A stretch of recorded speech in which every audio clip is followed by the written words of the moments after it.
प्रस्तुत आपण काल 11व्या अध्यायातल्या 599 क्रमांकाच्या ओळी लिहून थांबलेलो होतो. श्लोक क्रमांक 45 वाचून झाला होता आपला, आणि अर्जुन मात्र घाबरला होता. विश्वरूप दर्शन पाहिलं, स्टार्ट टू एंड देवाने दाखवलं, पिक्चरची सुरुवात आणि पिक्चरचा शेवट दाखवला. सुरुवात दाखवली जन्म, मध्यान दाखवला स्थिती, आणि शेवटी काय दाखवला? अंतकाल दाखवला. काय दाखवला? आणि ते दाखवत असताना अर्जुन घाबरला. म्हणजे आपल्या जीवनात घडणाऱ्या घटना आहेत त्या. आपले आजोबा गेले, वडील चालले, चुलते चालले, असे अनेक गावातले चांगले चांगले गेले गेले आपले गोपीनाथ मुंडे गेले, प्रमोद महाजन गेले, राजराजवाडे गेले, संत महात्मे गेले, कोळी काका गेले. हे असे सगळे चालले. ही सृष्टीची परंपरा त्याच्यात दाखवली. तित्यांतर जसं होत राहतं. आणि ते पाहिल्यानंतर अर्जुन घाबरला.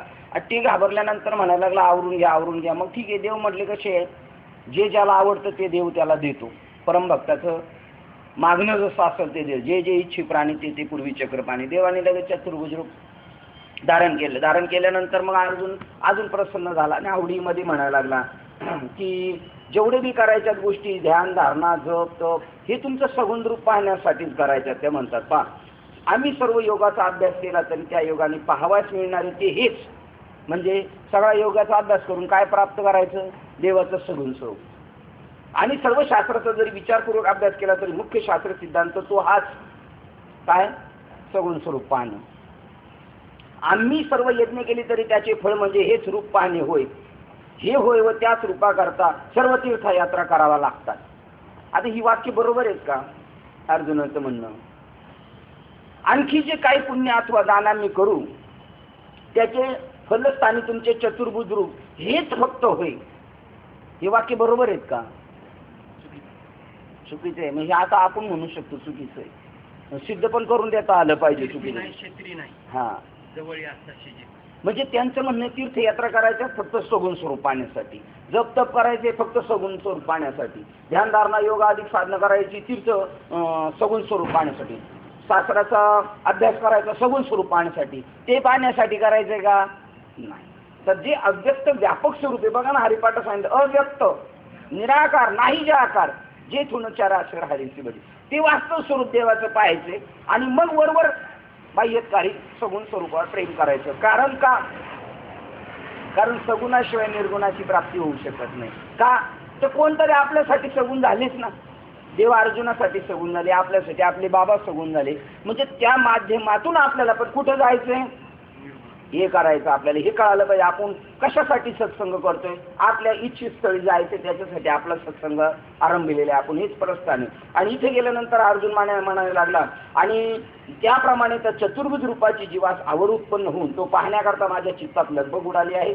तरी ही माझी तळमळीची अडचण आपण लवकर दूर करा. अहो, दुसऱ्याच्या मनातील सर्व गोष्टी जाणणाऱ्या जगन्निवासा परमपूज्य देवादिदेवा मला प्रसन्न व्हावी. इथपर्यंत काल आपण आलेलो होतो. पुढील विषयाकडे बघूया. देवा, तुमच्या अंगकांतीचे कोठवर वर्णन करावे, ज्या नील वर्णाच्या योगाने नीलकमलास व आकाशासही निळेपणा येतो व इंद्रनील मण्यासही तेजाची झाक शोभा लाभली आहे.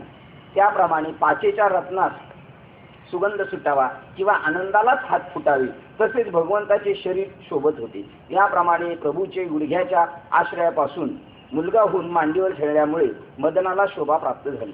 प्रभूच्या मस्तकावर धारण केलेल्या मुकुटात मस्तकाच्या सौंदर्याने जास्त शोभा आली व देवाच्या अंगावर प्रभेने शृंगारात शोभा लाभली. आकाशात इंद्रधनुष्याच्या वर्तुळामध्ये आवरून वेष्टिविलेला मेघ कसा दिसतो त्याप्रमाणे गळ्यात घातलेल्या वैजंती माळेने श्रीकृष्ण आवरलेले वेष्टिलेले असे दिसत होते. आता राक्षसांनाही सदा मोक्षपद देणारी कोणती प्रभूच्या हातातील उदार गदा व तसेच हातातील सुदर्शन चक्र किती सौम्य तेजाने शोभत आहे.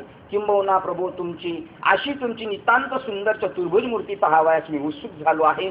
तर आपण ते श्यामसुंदर रूप लवकर धारण करावे. महाराज, हे विश्वरूप पाहण्याचे सोहळे भोगून माझे डोळे शांत झाले आहेत व ते डोळे आता कृष्णमूर्ती पाहण्यास भोगलेले आहेत. तुमचे गोजीरवाने सगुण साकार कृष्ण रूप पाहण्याशिवाय दुसरी इतर कोणतीही वस्तू पाहण्याची मला इच्छा नाही.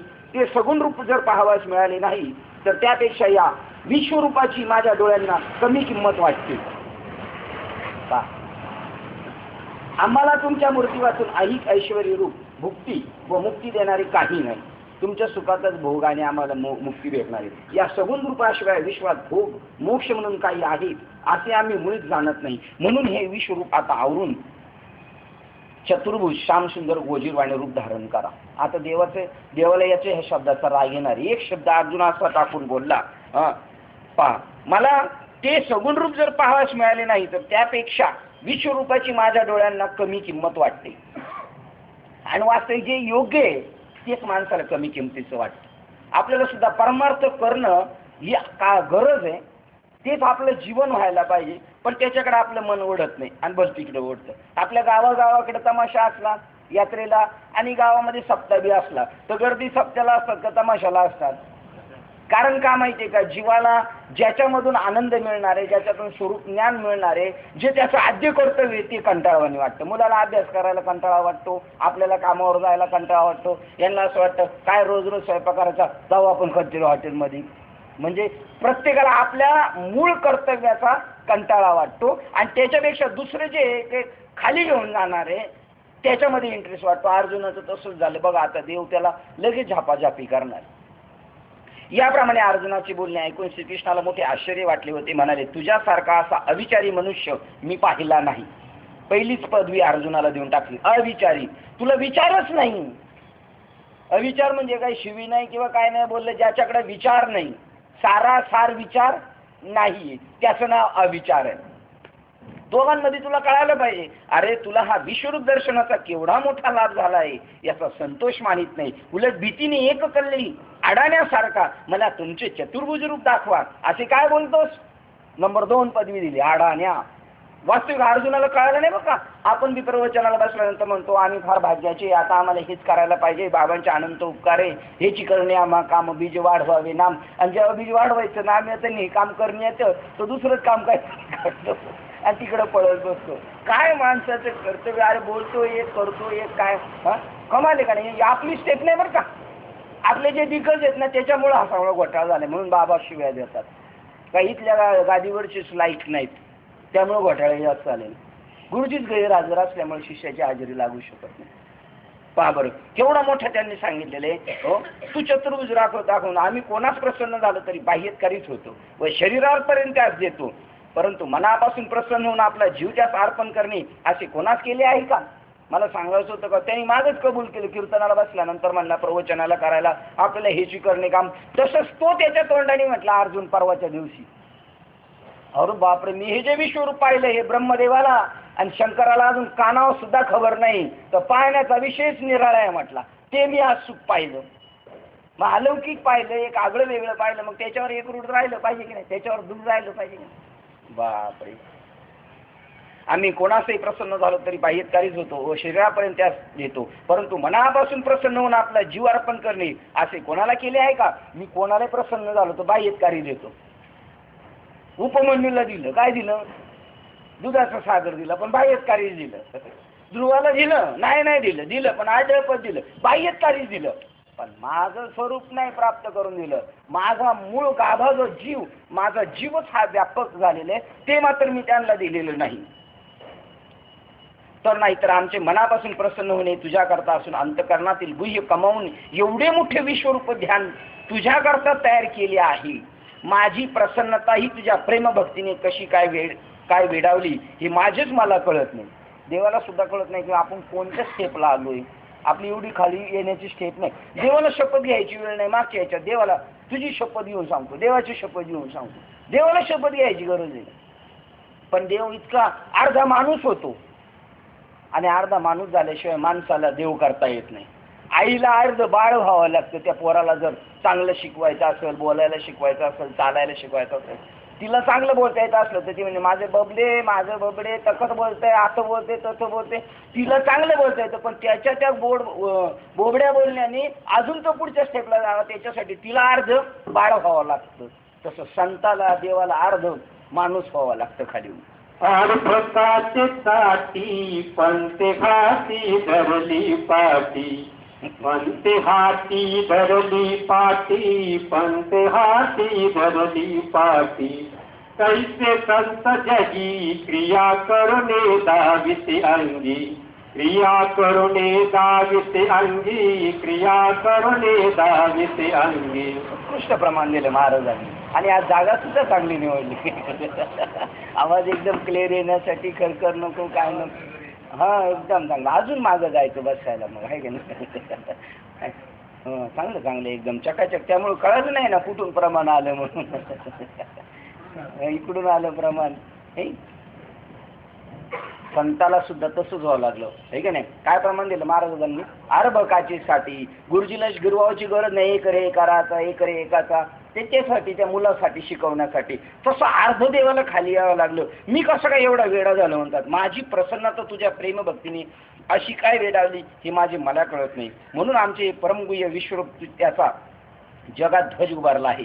ते हे माझे अनंत अविनाशी अनादी मायेकडील स्वरूप, माये पलीकडील स्वरूप असून याच्याकरता कृष्णाधिक, याच्यापासून कृष्णाधिक सर्व अवतार होत असतात.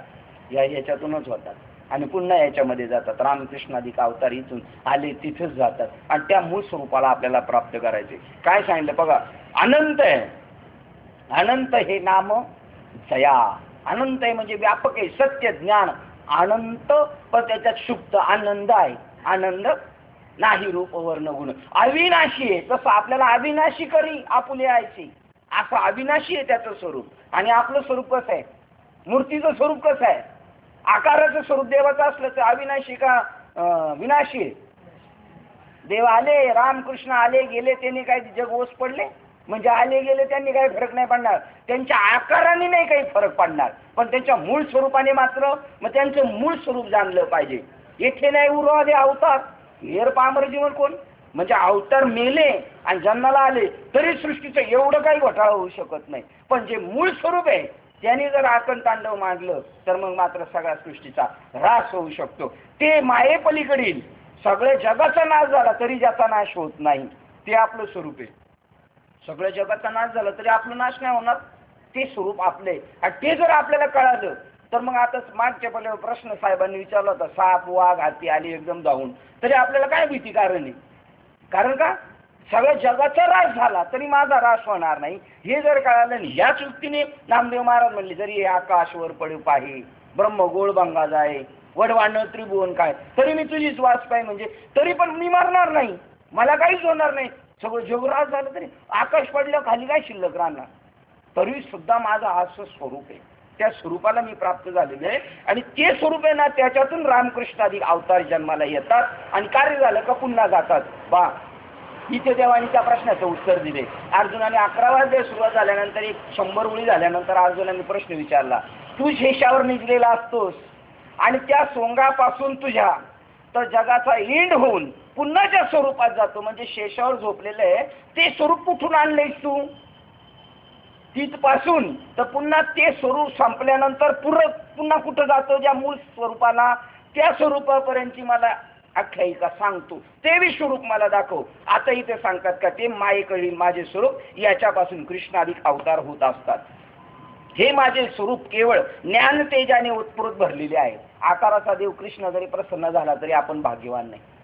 हे उदाहरण सांगितलं. एका रामाच्या पदस्पर्शाने अहिल्याची काय शिवेची अहिल्या झाली, पण एका रामाच्या नामाने जगताचा उद्धार झाला. मग राम श्रेष्ठ का रामाचं नाम श्रेष्ठ आहे? त्याच्यामध्ये आकाराच्या नामापेक्षा आकार, त्याचं निराकार स्वरूप जे नाम आहे ना ते श्रेष्ठ आहे, हे त्यांना सांगायचं. यांच्या पदस्पर्शाने एकच अहिल्याचा उद्धार झाला, पण इकडे त्या नामस्मरणाने किती शूद्राधिक, स्त्रिया, वैश्य, शूद्र यांचा किती लोकांचा उद्धार झाला. त्याप्रमाणे जे मूळ आहे त्याला बसलं पाहिजे. हे माझे स्वरूप केवळ ज्ञान तेजाने उत्स्फूर्त भरलेले विश्वव्यापक अनंत व आढळ असून सर्वांच्या आरंभीचे ज्येष्ठ आणि श्रेष्ठ आहे. अर्जुना, तुझ्या वाचून दुसऱ्या कोणी पूर्वी ऐकलेले व पाहिलेले नाही, कारण ते कोणत्याही साधनाने सहजासहजी प्राप्त होत नाही. तुम्ही म्हणा ध्यान करून सुद्धा होणार नाही, चिंतन करून सुद्धा होणार नाही, दान धर्म करून सुद्धा नाही, तीर्थयात्रा करून सुद्धा नाही, वेद वाचून सगळे तोंडपाठ केले तरी होणार नाही. कारण जोपर्यंत संताची कृपा होत नाही, देवाची कृपा होत नाही तोपर्यंत नाही. आणि देवाची कृपा करायला एकच कर्म आपलं पाहिजे, निष्काम कर्मयोग. तो चांगल्या चांगल्या दिग्गज लोकांना बी आज काही जमलेला नाहीये. आणि म्हणून त्यांना खरं जे विश्वरूप आहे ना तिथं त्यांना एक एवढंस सुद्धा दशीभर सुद्धा त्यांना ते ज्ञान झालेले नाही. कारण ते असणाऱ्या मंडळामध्येच भेद पाहतात, त्यांनी स्थापन केलेल्या मंडळामध्ये भेद पाहतात, ते ज्या संप्रदायात वावरतात त्याच्यात भेद पाहतात, ते ज्या गावात राहतात त्या गावात भेद पाहतात, आणि ते आपल्याला सांगतात विष्णुमय जग वैष्णवांचा धर्म भेदाभेद भ्रम अमंगळ अमंगळ यांचे पाहतात. त्याच्यामुळं कारण त्यांना काय झालेलं आहे, निष्काम कर्म. जोपर्यंत तुम्हाला कोणतरी आसक्ती काहीतरी भेटायची, कोणत्या तरी कर्माचं फळ मिळावं असं वाटतं, तोपर्यंत तुम्ही निष्काम होऊ शकत नाही. आणि ज्याच्याकडून मिळणार नाही त्याच्याबद्दल सहजच द्वेष निर्माण होणार आहे, आणि ज्याच्याकडून नेहमी प्राप्ती होती त्याच्याबद्दल काय निर्माण होणे, प्रीती. प्रीती आणि द्वेष जेव्हा संपेल, राग द्वेष जर सहजच निमाले, तर ब्रह्मीचे स्वराज्य आले, मग तो भोगी सुख आपुले आपणच. या दोनच गोष्टी आढळेल, माझं आणि माझ्या विरुद्ध जो वागतो तो. या दोन गोष्टी गेल्या पाहिजेत, आणि ह्या जेव्हा दोन गोष्टी जातील ना, ह्या रामेश्वर भट्टाच्या परीक्षा झालं तुकाराम महाराजांच्या, गाथा बुडून दिला हो. तरी रामेश्वर भट्टांनी तुकाराम महाराजांनी कोणत्याच प्रकारचं अपील नाही केलं. मला आता हा प्रश्न पडला होता मागे 2 दिवसापूर्वी, तुकाराम महाराजांना जेव्हा रामेश्वर भट्ट पाया पडायला आले, तेव्हा तुकाराम महाराज म्हणतात माझ्या पाया पडू नका, तुम्ही पृथ्वीवरचे भूदेव आहात आणि पाया नका पडू तुम्ही, मी तुमच्या पुढे नॉर्मल आहे. हे तुकाराम महाराजांना रामेश्वर भट्ट केव्हा म्हटले? ज्यावेळेला गाथा बुडून दिल्या तेव्हा म्हटले का गरम पाणी ओतलं होतं तेव्हा म्हटले होते? गरम पाणी ओतलं तेव्हा म्हटले, गरम पाणी ओतलं तेव्हा म्हटले. म्हणजे त्यावेळेला त्यांना कळालं ना, तुकाराम महाराज मला 10 होतं आणि यांच्या स्पर्शाने माझा 10 थांबला. मग गाथा का बुडून दिला? म्हणजे गाथा नंतर बुडवला का? हेच मोठा गलबल आहे. गाथा पहिला बुडवला असेल का गरम पाणी पहिलं टाकले त्याच्या अंगावर? तुकाराम महाराजांच्या गरम पाणी टाकलं आणि तिथं त्यांची शंका निरसन झालं ना. पालपदर स्पर्श केलं, वरती जाऊन जसं शंकराच्या पिंडीवरून जसं वरती थेंब थेंब थेंब थेंब पाणी पडतं ना, तसं रामेश्वर भट्ट जाऊन बसले होते. अंगाचा 10 होत होता आणि तिथे त्यांना माऊलींनी सांगितलं दृष्टांत देऊन, तोच तुकाराम मी आज. मग दर्शनाला गेले, मग दर्शन झालं, त्याच्यानंतर गाथा बुडवतील का? म्हणजे अजून निकाली केस लागलेली नाही. तुम्हाला जर कोणाला याच्यातलं माहिती असेल तर सांग. का बुध बडे बाबा पहिलं पाणी टाकलं की नाही, भाजवले, त्याच्यानंतर त्याचं 10 पण थांबला तुकाराम महाराजांना शरण. आणि हे पार तुकाराम महाराजांच्या इंडच्या काळामध्ये बुडवले गाथा. म्हणजे पहिलं कळूनही कळालं नाही काय. तुकाराम महाराज तरी रागवले नाही, गाथा बुडून दिला तरी काय म्हणायचं. कोणती नाथ महाराजांच्या श्रीचं छेड काढली वाढत असताना, एक नाठा माणूस असा कमरेवर हे मारून लहान मुलगा कसं बसतं पाटकुळी तसं बसले, तरी नाथ महाराज म्हणतात गिरजे पोराला संबळ पोरग पडल. तर नाथबाबांची बायको म्हणती ती त्यांच्यापेक्षा वर चढ. ती म्हणली हे काय महाराज तुम्ही सांगायची गरज आहे का? हरिपंडिताला सांभाळायची काय मला सवय नाही का? कोणती ती शांती, ती पराशांती अभिप्रेती ती अजून झालेली नाही सांगणाऱ्यालाच. आणि त्यामुळे सगळे घोटाळे आहेत आणि त्यामुळे भेदाभेद चाललेला आहे वगैरे. अरे कधी भेदाभेद संपले? याच्यातलं जसं काम क्रोध जरी सहजच निमाले, त्याच्यामधलं ऐसाजाचा अनुभव, त्याचं 3रं चरण बघा,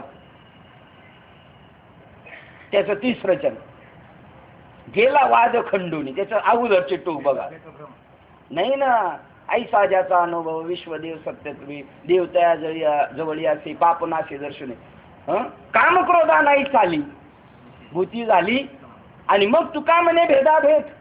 हा, हे महाराज बरोबर म्हणले होते. तुका म्हणे भेदाभेद आणि गेला, अजून भेदाभेद गेला नाही तर वाद कसा काय खंडून जाणार? काय बाप, वाद तर चालूच आहे अजून. आणि वाद चालू होतं ते कधी वाद मिटायचे? कोर्टातल्या केसेस मिटतच नाही.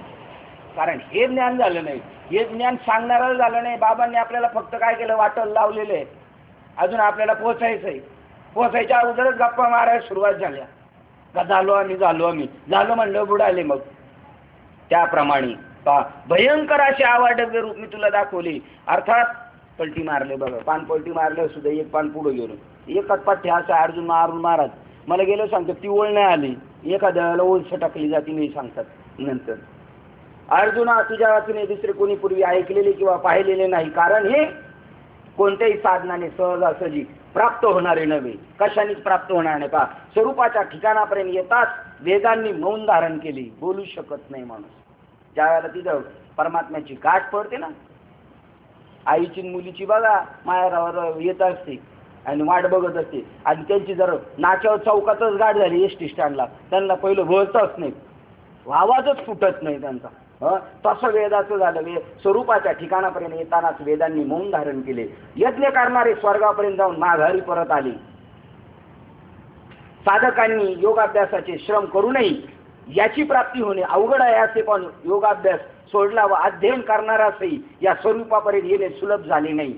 वेद वाचले, 4 वेद वाचले, 6 शास्त्र वाचले, 18 पुराण उलथे पालथे जरी केले तरी त्यांना कळालं नाही. ती लोक सांगतात स्वतःचा अनुभव आले अंगा. काय सांगतात? अनुभव आले. देव भेटणं एवढं सोपं नाही. आम्ही आयुष्यभर हे करत आलो तर आम्हाला मिळालं नाही, आणि याच्या दातातलं गेलं नाही याला लगेच मिळाला. अरे बाबा, ती आमची काहीतरी बॅलन्स होतं, ईश्वराची कृपा होते म्हणून आम्हाला भेटलं. ते भेटणार नाही, आणि ते भेटण्यासाठी किती आकंठ तांडव करावा लागतो तुम्हाला सांगतो. खरोखर परमात्मा भेटावायचा अशी इच्छा असेल तर त्याच्यासाठी किती आकंठ तांडव करावा लागतो. काल सकाळी कृपालू महाराजांचं एक दृष्टांत सांगितलं त्यांनी. कृपालू महाराजांनी एक दृष्टांत सांगितलं. तुम्ही चाललेले कुठं प्रवास करताय किंवा घरात बसलेले, कुठं बायको मुलं सगळे नातेवाईक तर बसलेले, आणि 5 लाख रुपयाची थैली तुमच्या बरोबर आहे, आणि तीच चोराने थैली पळवली, तर तुम्ही त्या थैलीच्या मागं पळाल? नाही, माझी बायको पोरग आहेत, मामा आलेत बऱ्याच दिवसांनी, मावशी आली, आजी आजोबा आहेत, आई वडील आहेत, त्यांच्या जवळ राहाल का 5 लाखाची पिशवी घेऊन पळते चोर, त्याच्या मागं तुम्ही पळाल? 5 लाखाच्या मागं पळाल ना. त्यावेळेला तुम्ही म्हणणार का मंडळी मागं राहिली, पोरगळे पाठी मागं नाही, तिच्या मागं पळाल. कारण ते यांच्यापेक्षा सगळ्यात महत्वाचं काय? पैसा आहे. मग त्याचप्रमाणे परमात्मा सर्वात महत्वाचा आहे. हे ज्याकडे धन दारा पुत्र जन बंधू सोयरे पिशून सर्व मिथ्या आहे जाणून 5 लाखाच्या पिशवीच्या मागे शरण निघा देवासी. ज्या वेळेला तो हे सगळं मनात त्यावेळेला त्याच्या मनात यांच्याविषयी काहीच नाही वाटत, का वैराग्य बी निर्माण नाही झालेलं वाटत त्याला, आणि प्रेम नाही असं बी नाही, पण सगळी प्रीती कशावर आहे? बस तसंच पाहिजे.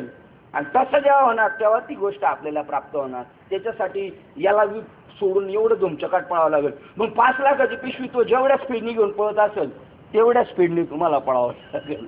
मग हे तेवढ्या स्पीडनी मागं राहतील. हे मागे राहिलेले कळायचे नाही तुम्हाला, किती मागं राहिले हे कळायचे नाही, पण तो कुठपर्यंत पळते त्याच्यावरच तुमची दृष्टी राहणार आहे. तुम्ही त्याच्या पाठीमागे, तुम्ही त्याच्या पाठीमागे, तेव्हा काय हाताला लागतं बरं का.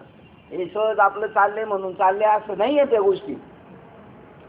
स्वरूपाच्या ठिकाणी येताना वेदांना मौन धारण केले. यज्ञ करणारे स्वर्गापर्यंत जाऊन माघारी फिरले. पोस्टर लावलं नाही, ते जाऊन इंद्रचंद्र तिथपर्यंत गेले आणि पुन्हा तिथून रिटर्न परत मृत्यू लोकात आले. साधकांनी योगाभ्यासाचे श्रम करून किती अभ्यास करतात. हिमालयामध्ये जाऊन बसलं तर 400 वर्षपूर्वीचे साधू जिवंत आहेत अजून, ध्यानधारणा करतात, देवाचा तपास नाही. यांचं काय करतात, 4 वर्ष आळंदीत राहिले, 4 वर्ष काशीत राहून लगेच 8 वर्षात आले ना आपल्याला ज्ञान सांगायला लागले. 400 वर्ष जगलेले आज बी हिमालयामध्ये त्यांना सुद्धा प्राप्ती नाही. आणि ज्ञानेश्वर महाराजांनी काट मारली त्यांच्यावर. योगी या दुर्लभ तो मी देखील साधन. कोणी ज्यांनी घर दार बायका पुरं सोडून दिले, खाण्यापिण्याची काळजी नाही, कपड्या लत्त्याची नाही, थंडी ऊन वारा पाऊस सहन करून देवप्राप्तीसाठी ते तिथे गेले, त्यांना भेटलं नाही. आणि बरोबरी कोण करताय? संन्यासाची कार्टी. लोकांनी आवेर किती केला असेल. तुम्ही काय रे देव धर्मासाठी केलं, आम्ही केवढा त्याग केलाय, तरी तुम्ही आम्हाला काट मारता. अरे काट मारायला तेवढी ताकद लागती, तेवढं पाहिजे त्याच्याकडं. कारण त्याला भीती बी कसली राहिली नाही, प्रेम बी राहिले नाही, पण सत्य ओकल्याशिवाय राहायचं नाही. आणि ते सत्य राहू शकत नाही. जर ते इथपर्यंत आलं ना, राहू शकत नाही. शिंदे दादाचा दृष्टांत सांगू का तुम्हाला? इथपर्यंत आलं, नवीन नवरा बायको म्हणे गेले पंढरपूरला गेले, निघाले पंढरपूरला. निघाल्यानंतर पुण्यात बसले गाडीत आणि खाल्लं भरपूर, मिसळ पाव वगैरे भरपूर. आणि घाट लागला ना पुण्यानंतर, जेजुरीच्या अगोदरच घाट लागतो ना साहेब. हां, त्या घाटामध्ये गाडी लागली गरगर करायला. आणि मी म्हणले मी इथं बसलो होतो सीटावर, आणि ती बाई इथं उभी, ताई तिचा मालक तिथं, आणि तिला 2 वेळा झालं, तिला काय आवरण म्हणले, आणि तिने सगळी तशी मिसळ माझ्या अंगावर टाकली. जे आत ओर झालं ना, अंतरीचे धाबे स्वभावे बाहेर धरितापरी आवरे ना, ते ज्ञानेश्वर महाराजांना झालं. म्हणून ते बोलले योगी या दुर्लभ तो म्या देखील. जे आतमध्ये फुल झालेलं आहे तेच बाहेर येणार आहे. त्यामुळे त्याचं कशाची नाही. बरं आता तिला उलटी करताना लाज लज्जा काय वाटली असेल, नाही, कारण काय, ती आता आवरण्याच्या पलीकडे आहे. तिने का आवरण्याचा प्रयत्न नसेल केला का? नको बोलायला, हिले मोठी माणसे महाराज बसलेले आहेत, नको. पण तसं थांबू शकत नाही. तसं ज्ञानेश्वर महाराजांनी पाहिलं असं लदिगज लोक आहेत, पण बोललंच पाहिजे. ह्या मूर्खाच्या पायी आयुष्य बर्बाद होईल जगात जन्माला आलेल्या, मानवी जन्माला आलेल्या लोकांचं. बापरे, त्या योगाभ्यास करणारी सोडून दिला, अध्यय करणाराचे या स्वरूपापर्यंत येणे सुलभ झाले नाही. पूर्णत्वास आलेल्या नित्य नैमित्तिक कर्मांनी चांगली कर्म केली, पूर्णत्वात आलेली, पण तरी ईश्वर स्वरूप या कर्मांनी, नाशक्या कर्माने सुद्धा देव भेटणार नाही. पूर्णत्वास आलेल्या नित्य नैमित्तिक कर्मांनी आपल्या मोठेपणाच्या भ्रमाने उत्सुक धाव घेतली. काही लोक सांगतात ना, 50 वर्ष आम्ही नियोजन करतो मिळाल्याचे, 30 वर्ष झालं नियोजन करतो. ही पूर्णत्वाला आलेली कर्म, पण मोठेपणाच्या भ्रमाने उत्सुक झालेली. आम्ही करतो, तुम्ही करतो, काय करतो पण उत्सुक धाव घेतली. ती कर्मे मोठ्या श्रमाने फार झाली तर सत्य लोकापर्यंत जातात, म्हणजे ब्रह्मलोकापर्यंत, ब्रह्मदेवाच्या लोकापर्यंत गेले.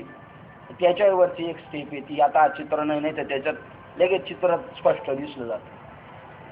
तपस्व्यांनी या विश्वरूपाचे ऐश्वर पाहिले व उभ्या उभ्याच आपला उग्रपणा टाकला. याप्रमाणे तपसाधना करणारे यापासून फार दूर राहिले. हाच ग्रंथाचं विश्लेषण ही गीता अर्जुनाला कृष्णाने सांगितलेली, आणि ती एक शिवगीता आहे. तिचंच नाव काय आहे? वेदेश्वरी. ती रामाला सांगितलेली शिवाने. त्याच्या सांगितलं, जप केले व्यर्थ, तप केलं व्यर्थ, चिंतन केले व्यर्थ, दान धर्म केला व्यर्थ, कशासाठी करतोय? बघा, हे तिथंच चाललेले. मग हे सगळं पाहिल्यानंतर लोकांना काहीतरी वाटलं पाहिजे ना, त्याच्यातून पश्चाताप. आपण करून आपल्याला काय नाही, आपण तपश्चर्या केली, दान धर्म केला, कोणी योगाभ्यास केलेला तरी नाही. पाहिजे सांगितलं, तप साधना करणारे यापासून फारच दूर राहिलेले आहेत. किती लांब राहिलेले? फार दूर राहिलेले आहेत. आणि म्हणून म्हणावं लागलं का शंकराचे जे ते शंभूचे तप न पुरे, लक्ष्मीचे थोर पण न सरे, ते हे प्राकृत हेंद्रे जे म्हणतात आम्हाला अजून प्राप्त झालं नाही, ते त्यांचा कोण हिसाब करणार? माऊलींचं काय भाषा आहे. हे विश्वरूप सहजासहजी जे जसे तुझ्या दृष्टीस पडले तसे या मनुष्य लोकात कोणाच्याही दृष्टीस पडलेले नाही आज तागायत. आज या जगात योग्यता संपन्न ध्यान संपत्तीतील योग संपत्ता बघा, साहेबांची ज्ञानेश्वरी याच्यात बघा, पाण्याचे गेल्या वर्षीचे शिंतोडे पडून काही शब्द त्याच्यातले गेले. ध्यान संपत्तीला योग संपन्नता असा तूच एकटा आहेस, आणि ब्रह्मदेवाच्या अंगी या विश्वरूप दर्शनाचे असले थोर भाग्य नाही. एक तरी ओवी अनुभवावे. कधी असं आपल्या चित्तात वाटलं पाहिजे, ब्रह्मदेवाला नाही भेटलं ते मला भेटलं, आणि आपण पण असं अंधारात राहायचं नाही, गफल्यात राहायचं नाही. नाही तर आपणही ज्ञानेश्वरी ऐकून म्हणून अरे मला मिळाले, ब्रह्मदेवाला नाही. पण तशी तुमची जीवनातली वाटचाल तशी असली पाहिजे.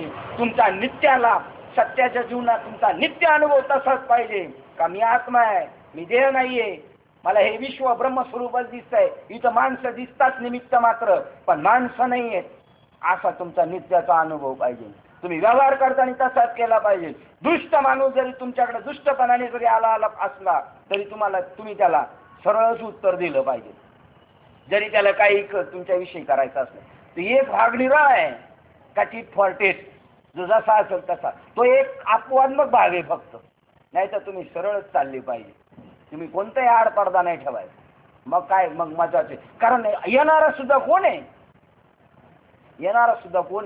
तोच आहे. ही ब्रह्मदेवाच्या अंगी या विश्वरूप दर्शनाचे असले थोर भाग्य नाही. या ओळी पारायण करणार होता आयुष्यात कळणार नाही, खरोखर कळणार नाही. आपलं थोर भाग्य का आपल्याला अक्कल सुचली. काल आम्ही वाचलं याची प्रास्ताविक वाचा, प्रास्ताविक पहिल्या अशा ज्या ज्ञानेश्वरीचे अर्थ करण्याचं काम जे केलं ते नाना महाराज साखऱ्यांनी केलं. मग त्याच्यामध्ये जो क्लिष्टपणा होता, जर अवघडपणा होता, तो विनायक नारायण जोशी त्यांचा चिरंजीव त्याने अजून सोपं केलं आणि ती प्रत मूळ तयार केली. पहिलं नाना महाराज साखऱ्यांची अशी ज्ञानेश्वरी मराठीमध्ये प्रवचनं चालायची, ती कोणीतरी टिपून घेतली. ती छापल्यानंतर पैसे नव्हते त्यांच्याकडे. आजही आपण जी छापायला काढली ना ज्ञानेश्वरी, त्याच्यात पैसे कमी पडले म्हणून थांबलेली ज्ञानेश्वरी. पण ज्याच्याकडे पैसे नाही तो म्हणतो किती पैसे पाहिजे ते सांगा, महाराज मी टाकतो. गोरडे बाबा सारखा माणूस भाड्याच्या खोलीत राहणारा, ते म्हणतात किती महाराज पैसे लागेल तर आपण दाखवले, कशाला याच्या का त्याच्या मागता. आणि ज्याला माहिती आहे ना त्याच्या अजून तोंडातून काय बाहेर हवा निघायला तयार नाही का, महाराज काय किती लागेल ते आपण बघू. किती दुबळी परिस्थिती. गरिबाच्याच अंगातले या इकडने गरिबाच्याच अंगामध्ये धर्म जागवायची काय उर्मी उठलेली.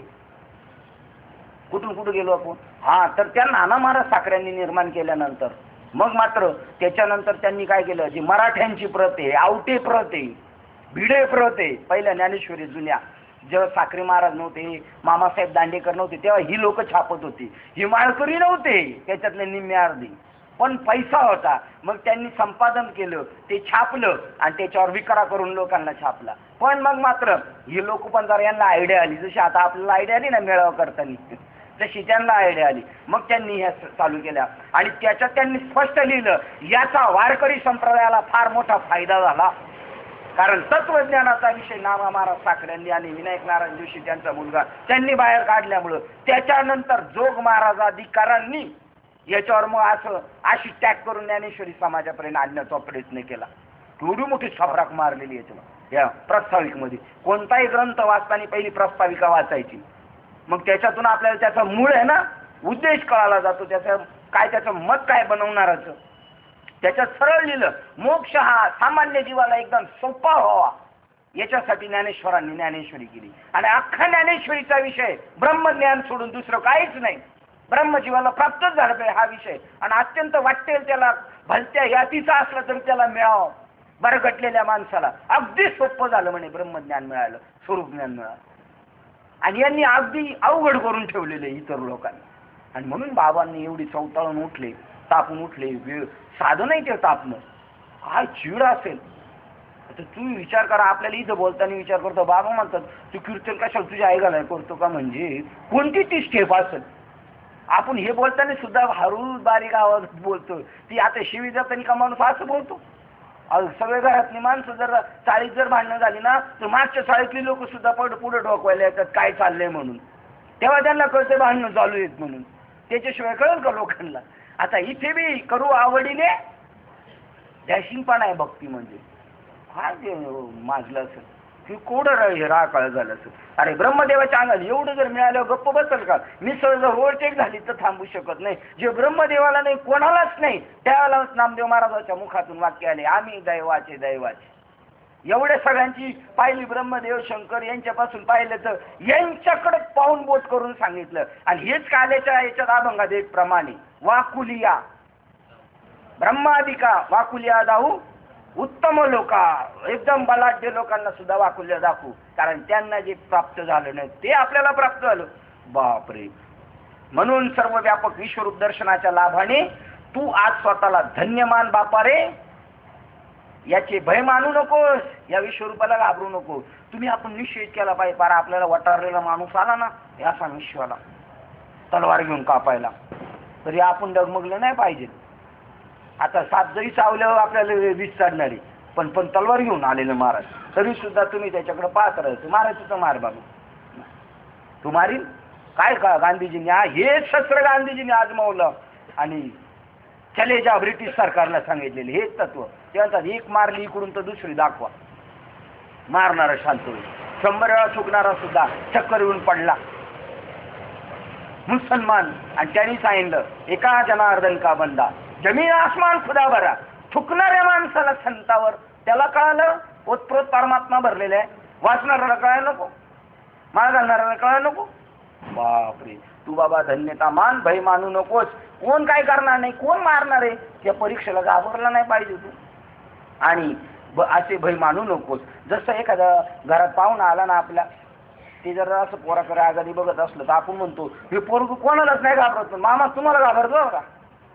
आता हा घाबरतोय का मामाला. मामाला घरातले कोणीच घाबरत नाही, कारण बाकीचे सगळे ज्ञानी आहेत. पण ते पोरग कसं आहे, ज्ञानी आहे का. मग कसं आहे, अज्ञानी आहे म्हणून मामाला घाबरतो, नाही तर मामा का त्याला घाबरणार खाणार आहे का. तसं काळाला घाबरतात लोक, कोण अज्ञानी लोक. आता आपण कसे आहेत, आपण ज्ञानी झालेलो आहे, आता आपण का काळाला घाबरणार आहे का. त्यांचे भय मानू नकोस. आणि त्यापासून दुसरे काही चांगले आहे असे मनात देखील आणू नको. आपल्याला जे मिळालं नाही याच्यापेक्षा जगात दुसरं काय नाही. कुठं जायचं शोधायला, अजून काय अरे अमृताने तुडुंब भरलेला समुद्र जर अकस्मात प्राप्त झाला तर मग आपण त्यात बुडून मरून जाऊ अशा भीतीने तो कोणी टाकून देईल का, प्रश्नचिन्ह. किंवा सोन्याचा डोंगर दृष्टीस पडल्यावर हा एवढा मोठा सोन्याचा डोंगर कसा नेता येईल, तर नाही असे म्हणून कोणी त्याचा कोणी अव्यय करून जाईल का, प्रश्नचिन्ह नाही. दैवयोग आणि चिंतामणी संज्ञक रत्न प्राप्त झाल्यावर ते अंगावर धारण करावे, ते सोडून त्याचे ओझे होते म्हणून कोणी टाकून देईल का. किंवा कामधेनू आपल्याला पोसवत नाही म्हणून हाकून द्यावी का. कामधेनू आता मुंबईमध्ये जर आपल्याला एखाद्याने कामधेनू गाय दिली तर घेऊ का आपण, कामते ते कामधेनू गाय घेऊ. मग बांधायची कुठं, आपल्यालाच राहायला जागा नाही, सांगा बरं कुठं बांधायची. मग तिला कामधेनू गाय भेटली, घेणार का आपण, बांधायला जागा नाही, तिला चारा कुठून आणणार, गवत नाही तर रान नाही आपलं, काय नाही, 2-4 एकर हा बरोबर आहे यांचं वाक्य. होय पोटीत आहे, बरोबर आहे यांचं म्हणणं. हे म्हणतात ती कामधेनू म्हणलं, तिला म्हणलं दोन वजे घास दे, तर तिला 2 वजे घास द्या. तिला म्हणलं बांधायला जागा नाही, तुझी माझी सोय करून टाक, एक मोठा बंगला घे, तुलाही बंगल्यात ठेवतो मलाही बंगल्यात ठेवतो. हे कळालं पाहिजे ना. नाही तर तो म्हणलं पोचवत नाही म्हणून हाकून देतो, म्हणलं त्याला कळली का कामधेनूची. आणि मनुष्य शरीर हे सुद्धा काय, हे बी कामधेनूच आहे. संत मालिकेचा आपला जन्म झाला, ही सुद्धा कामधेनूला प्राप्त झाले, हे म्हणतो आपण का धडेपणाने, पण त्याचा अनुभव नाही आपल्याला. श्री गुरु सारिका हस्ता पाठी राखा, इतरांचा लेखा कोण करी, राजयाची कांता काय भीक मागी, मनाची आहे जोगी सिद्धी पावी, कल्पतरू तळवटी जो कोणी बैसला. पण ज्ञानेश्वर महाराजांनी हे बी सिद्धांत मांडून टाकला. कल्पतरूच्या झाडाखाली बसलाय आणि चिंता करतोय भीक मागायला जायची, आणि माझी जोडी तर फाटलेली आणि तिला गाठ्या मारतोय, आणि ही फाटली नाही पाहिजे, ही फाटली नाही पाहिजे. काय असे दुर्दैवी माणसं मानवी जन्माला आलेले, सगळं प्राप्त झालं तरी सुद्धा दारिद्र्याचा ताकद नाही, आणि त्यामुळे ते स्वानंदाच्या साम्राज्यावर बसत नाही. ते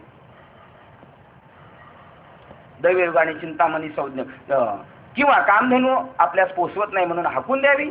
शीत उत्पन्न करणारा चंद्र घरी आला असता तुझ्यापासून उष्मा होतो असे म्हणून त्याला बाहेर जा असे कोणी म्हटले आहे का.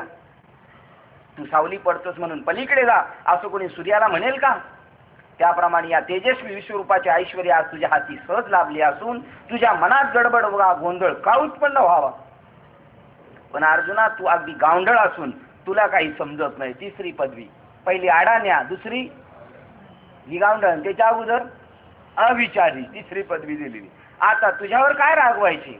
अरे तू अंग सोडून पडछाईला आलिंगन देतो आहेस नव्हे काय, प्रश्नचिन्ह. तू आपले मन अधीर करून अलीकडील साकार चतुर्भुज रूपावर प्रीती करतो. पुढील अलीकडील चतुर्भुज साकार रूपावर प्रीती करतोस. हे बरे नाही, कारण ते माझे खरे स्वरूप नव्हे. पंढरपूरच्या मंदिरात जाऊन सुद्धा तेवढाच पांडुरंग परमात्मा आहे एवढा जर आपला निश्चय असेल आणि तिथेच आपलं मन लागत असेल आणि बाकीकडे पाहायला भकास वाटत असेल आपल्याला, तर ते माझं खरं स्वरूप नाही. इकडं तुझी प्रीती ठेव. इथं चराचरामध्ये वृक्षवल्ली आम्हा सोयरी, त्याच्यात पा कुत्र्यामध्ये बघ जे जे भेटे भूते ते माने जे भगवंत, ते खरं स्वरूप आहे माझं. हे नाशवान स्वरूप आहे. हे काहीतरी तुला ज्ञान व्हावं, बोध व्हावं त्याच्यासाठी निर्माण झालेले. अलीकडील साकार चतुर्भुज रूपावर प्रीती करतोस हे बरं नाही, कारण ते खरे माझे, ते माझे खरे स्वरूप नव्हे. खरे नव्हे, हा लटकय. म्हणून पार्था अजून तरी चतुर्भुज रूपाची आस्था सोड व माझ्या विश्वरूपाची कदाचित अनास्था करशील, पण करू नकोस हो. ते जे तुझ्या डोक्यात पहिलं गाभाळ आहे ते काढून टाक, आणि जे सार आहे सगळं ओतप्रोत भरलेलं तिथं तुझी प्रीती राहू दे. विश्वरूप प्रीती कदाचित अनास्था करशील, करू नकोस. हे व्यापक विश्वरूप जरी भयंकर अवाढव्य आहे, याच्याशी पटून घेणं अवघड आहे. राक्षस आपल्याला मारायला आलाय त्याच्यात सुद्धा ते पाहायचंय. कुत्र्यांनी चपात्या पळवल्या ना आपले उपास मारवायची पाळी. जेवढ्या चपात्या बनवल्या तेवढ्या जर पळवल्या तर राग येईल का, तुपाची वाटी घेऊ लागेल. आपल्या द्या सोडून आपल्या गुरुजींना विचारायचं, बाबा तुम्ही काय कराल, सगळ्या चपात्या पळवल्या तुम्ही काय कराल. नाही, एका गुरुजीला नाही, जेवढे मास्तर आहे त्यांचीच सभा भरवायची आणि त्यांच्या विचारायचं काय करायचं. करतील ते म्हणतील नाही नाही प्रसंगानुसार वागलं पाहिजे. हे विश्वरूप जरी भयंकर अवाढव्य आहे तरी तेच माझे खरे स्वरूप आहे. हाच प्रल्हादाला बोध झाला होता. खांबात देव एक, तो राक्षस निर्माण झाला, राक्षसाचा अवतार देव घेऊन आलाय सिंहाचा, तरी घाबरला नाही, मांडीवर जाऊन बसला. आणि त्यांची बायको लक्ष्मी ती म्हणली नाही नाही मी नाही पुढे जाणार बाबा. म्हणलं अहो तुमचे मालक आहे. म्हणले आमचे मालक असलेत का? आमचे मालक कसे? लावण्य सुंदर मदनाचा पुतळा रवी शशी कळा लोपल्या या सिंहाचं तोंड घेऊन थोडी माझा मालक आहे. हा बरं. लक्ष्मीला कळालं नाही, ती घाबरली, पण प्रल्हाद मात्र मांडीवर जाऊन बसलाय. प्रल्हाद बेटा जब हरी से लपटा तभी खाम कडकडाया.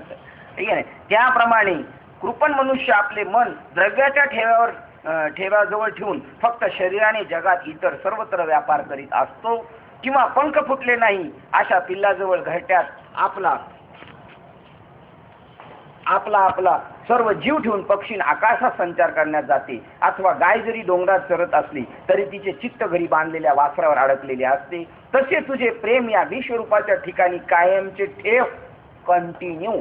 याला आपल्या धर्म ग्रंथांमध्ये वाक्य अनुसंधान ठेव, किंवा अजून एक वाक्य बुद्धिनिश्चय आत्मज्ञान ब्रह्मभावे आपणापण ब्रह्मनिष्ठ राखे पूर्ण. ते पुढचं वाक्य तत्परायण आरनिशी. आरनिशी म्हणजे दिवस रात्र डोक्यात ठेव. आरनिशी सदा परमार्थ करावा. पाय न ठेवावा आडराणी, म्हणजे हे जग आहे असं ठेवलं पाय ठेव समजणं म्हणजे आडराणी पाय ठेवला. आणि सगळं ब्रह्म आहे असं जे ठेवलं ती आरनिशी. सतत दिवस रात्र आपल्या डोक्यातून हे नाही गेलं पाहिजे मी देह नसून मी आत्मा आहे, हे जग नसून देव आहे. असं एका जन्मात वाटत नाही, बहुनाम जन्म मानते. ज्ञानवान मा प्रपद्ये वासुदेव सर्वमती समात्मा सुदुर्लभा. असा एखादाच महात्मा असतो विरळा, ऐसा कोणी तुका हे समस्त ही वासुदेव. बापरे. ऐसा प्रतीती म्हणजे अनुभव रसाचा ओतला भाव आतमध्ये. आतमध्ये जर तो भाव असेल तर बाहेर दृष्टी फेकल्यावर काय दिसणार? ते दिसणार. असा महात्मा अत्यंत दुर्लभ आहे, आणि तो होण्याचा आपण 8 तासांनी प्रयत्न करायचा. आता 8 तासांनी आरनिशी म्हणल्यानंतर मग प्रपंच कधी करावं? कामावर जावं का नाही? हा, हे सगळं करतानाच ती त्याग आहे, ती युक्ती आहे, ती संतांकडून घ्यायची समजून. बाकी ह्या विश्वरूपावर तुझे प्रेम माझ्या विश्वरूपाच्या ठिकाणी कायम ठेव. बाकी शक्य भक्ती सुखाने मनाच्या समाधाना करता वर कांती माझ्या चतुर्भुज मूर्तीचे पाहिजे तर ध्यान कर. पाहिजे तर, नाही तर गरज नाही. बाबांचं वाक्य आहे. पण जमलं तर पंढरपूर आळंदीला जात जा, आणि नाही गेला तरी सुखे येतो घरा नारायण. पावर किती वाक्य आहे, किती बारकाईने एक एक वाक्य विचार करून, एक तुकून घेतले मोती असं विचार करून आपल्याला घ्यायचं. बस बाकी शक्य भक्तीने मनाच्या समाधाना करता. तू म्हणतो ना मला भीती वाटते आणि मला हेच बरं वाटतं, तुझ्या मनाच्या समाधाना कर.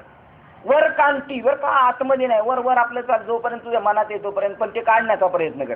वर कांती माझ्या चतुर्भुज मूर्तीचे पाहिजे तर ध्यान कर, गरज नाही. परंतु हे पांडवा वारंवार एवढे हे माझे वाक्य विसरू नकोस, आणि या माझ्या व्यापक स्वरूपापासून तू आपला सद्भाव दुसरीकडे कुठेही जाऊ देऊ नकोस. आपला भाव दुसरीकडे कुठे नाही गेला पाहिजे, तिथंच कायम राहायला पाहिजे त्याच ठिकाणी. तू हे पूर्वी कधी पाहिलेले नव्हतेस, म्हणून तुला भीती उत्पन्न झाली आहे. ती सोडून दे व या विश्वरूपाच्या ठिकाणी तुझे प्रेम कायम साठवलेले राहू दे. नंतर विश्वरूप धारण करणारे श्रीकृष्ण भगवान म्हणाले, अर्जुना आता तुझ्या म्हणण्याप्रमाणे मी आपले पूर्वीचे चतुर्भुज रूप धारण करतो, ते सगुण रूप तू सुखाने खुशाल पहा. एवढे वाक्य बोलून देवाने पुन्हा लगेच मनुष्य रूप धारण केले. महाराज म्हणतात पुन्हा मनुष्य रूप धारण केले, यात काय विशेष नवल नाही. पण हा देवभक्ताचा आवडीचा मात्र मोठा चमत्कार आहे. देवाला काय, त्याला काय लगेच हे करतं तर ते राईचा पर्वत करશે, तुला जे करता येते तू करू शकतो, त्याला काय एवढं अवघड आहे. श्रीकृष्ण केवळ प्रत्यक्ष परब्रह्म होते आणि त्यांनी विश्वरूपासारखे आपले सर्वस्व अर्जुनाच्या हाती दिले.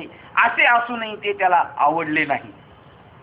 आपणास एखादी वस्तू पाहिजे म्हणून मागावून घेऊन मग ती नको म्हणून टाकावी, अथवा रत्नाला दूषण ठेवावे, किंवा एखाद्या मुलीच्या चांगली विचारपूस करून पाहून मला ती पसंत नाही असे म्हणावे, तसा हा अर्जुनाच्या म्हणण्याचा प्रकार झाला. केवढं सांगितलं बाकी. एखादं वस्त्र पाहायला घेतला, नको म्हणला. दुकानदाराला राग येईल का नाही? 4-5 साड्या पसंत केल्या, निघाले लगेच, त्याला राग येईल का नाही? किंवा एखादी मुलीला जीवन खाऊन पसंत करून विचारून आल्यानंतर म्हणतो निर्णय बाद होतो, मला पसंत नाही. त्याप्रमाणे श्रीकृष्णाने अर्जुनास उपदेशाचा शेलका वाटा जे विश्वरूप ते दाखवले, उपदेशाचा शेलका वाटा खास. यावर अर्जुनाची किती पराकष्ट, यावरून अर्जुनावर किती पराकष्टेचे प्रेम होते हे स्पष्ट दिसून येते. सोन्याची लगड मोडून त्याचा आपल्या हौसेप्रमाणे दागिना घडवल्यावर तो जर आपल्या मनाला आवडला नाही तर तो पुन्हा आठवून जशी त्याची लगड करावी त्याप्रमाणे शिष्याच्या प्रीती करता हा प्रकार झाला. प्रथम कृष्णरूप होते, त्याचे अर्जुनाच्या आवडीने कृष्णरूप होते, त्याचे अर्जुनाच्या आवडी करता विश्वरूप केले, ते त्याच्या मनाला आवडले नाही, म्हणून पुन्हा सगुण असे कृष्णरूप आणले. अशा प्रकाराची शिष्याची जिकीर सहन करणारे श्रीगुरु कोणत्या तरी देशात आहेत का? नाही, हे बरोबर आहे, हे नाही. परंतु यावरून भक्तराज अर्जुनाविषयी देवाचे किती प्रेम आहे हे सांगता येत नाही असे संजय म्हणाला. काय अर्जुनाने वाटले? प्रसाद द्या. या तुमच्या हाताने या.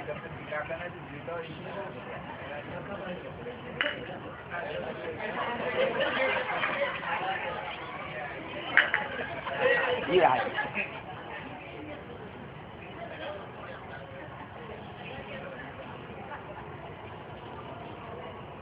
प्रसाद घेतल्याशिवाय मंदिरातून कधी बी दर्शन घेतल्यानंतर प्रसाद घेतल्याशिवाय जायचं नाही.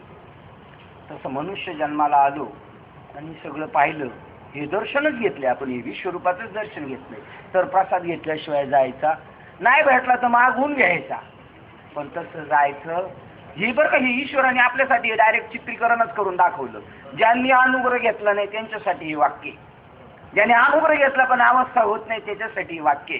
स्टेप करून घ्या. ज्याच्या वेळेस तुळशीची माळच नाही म्हणजे अजून शाळेतच ऍडमिशन नाही, त्याला सांगायचं ऍडमिशन घेतल्याशिवाय राहू नका. हे प्रसाद हे सांगतो. आणि गणपतीच्या हातात कोणता प्रसाद आहे? मोदक. मोदक म्हणजे ब्रह्मज्ञान. घेतल्याशिवाय राहू नका. तो प्रसाद देवाला खूप आवडतो. सगळ्या नैवेद्यापेक्षा देवाला कोणता आवडतो? मोदक. मग पेढ्यात खव्याचाच करतात काय? मोदक. पेढा तोच असतो, पण ही हुशार माणसं हे म्हणले देवाला मोदक आवडतो ना, मग पेढ्याचा ज्यांनी काय केला, फक्त आकार चेंज केला, मोदक आणून ठेवला देवाच्या हातात. ही प्रसाद घेतल्याशिवाय राहायचं नाही. हाच प्रसाद इथे चाललं. सत्य आहे. त्याप्रमाणे शिष्याच्या प्रीती करता पुढे आलो. प्रथम कृष्णरूप झाले, आवडले नाही म्हणून पुन्हा सगुण रूप घेतले. अशा प्रकारची शिष्याची जिकीर सहन करणारे श्रीगुरु कोणत्या तरी देशात आहेत का? हे वाक्य खरं आहे. माऊलीने प्रश्नचिन्ह केलं आहे का? नाही. कारण कोण नाही एवढं टाइम आहे तुमच्या मागं पळायला. उलट महाराजांनी अगोदरच सांगून ठेवलेलं असतं, ते सगळं तयार करून ठेवा. मी लगेच इथून उठलो का तिकडं बसणार का जाणार निघून, तुमचे जेवण खाऊ नवी नको आम्हाला, लगेच तयारी. कोणाला वेळ प्रश्न विचारायला, पण आपल्याकडं आपले महाराज प्रश्न आहे. गायकवाड ते आमच्याकडे आले आणून ताई झोपा, ते नाही आम्ही का झोपायला आलो का?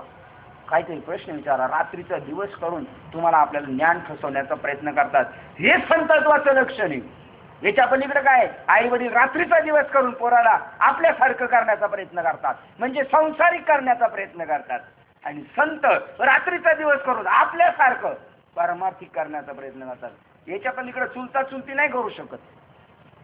आई वडिलांसारखं प्रेम करणारे असतील तर त्याच्यासाठी व्हॅलीच पाहिजे ती, किंवा त्याच वेळेला तिच्या मुलावर प्रेम करणारे, तोपर्यंत नाही. अशा प्रकारची.